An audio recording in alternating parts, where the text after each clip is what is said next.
yes, it is true that at the moment, many Jews don't believe in Jesus. But he's not saying that, look, if you who are a Gentile, who weren't even a part of the commonwealth of Israel, a stranger from the covenant of promise, and so on and so forth, if you could get born again and God could graft you in to the good olive tree, which is the root and offspring of Abraham, because all our faith stems from the faith of Abraham, both Jew and Gentile. We're going to come back to that later on today. So everybody comes from Abraham, really. One people biologically, from Abraham, the other people by faith, through Jesus Christ. But all of us come. So Abraham is the good olive tree, so to speak, and the patriarchs, Abraham, Isaac, and Jacob. These are the patriarchs of natural Israel. Now, so they collectively call the good olive tree. Now, if you and I, that were wild olive trees, were grafted into that good olive tree, he said, how much more will the natural branches be grafted? In other words, if you who didn't really, you're not really a part or an original part of the olive tree because you're not born Jewish, you're just you're Gentile, yet through Christ, God was able to graft you into that good olive tree, and you are now partaking of the goodness and the fatness of the olive tree. The blessings that came to Abraham, Isaac, and Jacob, and by extension to all of us through Jesus Christ. If you are partaking, then the natural branch is going to be easy for God to graft them in. So, and that's the point there. And it's one of the things that's going to happen in this end time. And that is why he now makes this statement in verse 25. Let's start from there. For I would not, brethren, that you should be ignorant of this mystery, lest you should be wise in your own conceits. Now, this is a great statement, and I would that many evangelical and Pentecostal Christians would understand it, because they don't. And I'll explain why in a minute.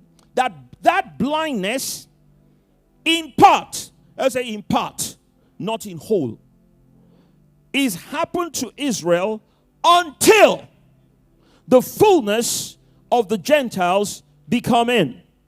Verse 26.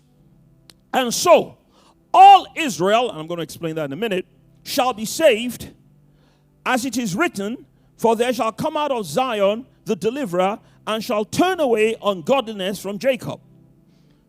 For this is my covenant unto them. He's talking now about natural Israel, even though it also includes the Gentiles, as I'm going to explain to you in a minute. When I shall take away their sins, as concerning the gospel, listen to this, they are enemies for your sakes, that is for our sakes. But as touching the election, they are beloved for their father's sake. There's something so many of us lose sight of, especially those who criticize and persecute the Jews. You hear people say, it's one of the things that Adolf Hitler and the Nazis, one of the things they capitalized on. They say, you need to kill the Jews because the Jews killed Jesus. They used to teach it to the children in primary and secondary school. It's one of the indoctrinations that, and if you read some of the New Testament, you find where Paul said that, the Jews were always, the wrath has come upon them, totally because they were persecuting. Even Paul, they persecuted him and they tried to kill him. So people would take some of those scriptures in isolation and out of context and then try and use it to justify persecuting the Jews. And if you read it carefully, that's why he says here, yes, they are enemies for our sake, not enemies to us, but enemies to the cross, enemies to the gospel, because they don't believe in Jesus. So they're still in enmity against God because of the natural sin nature that all men, including Jews, have.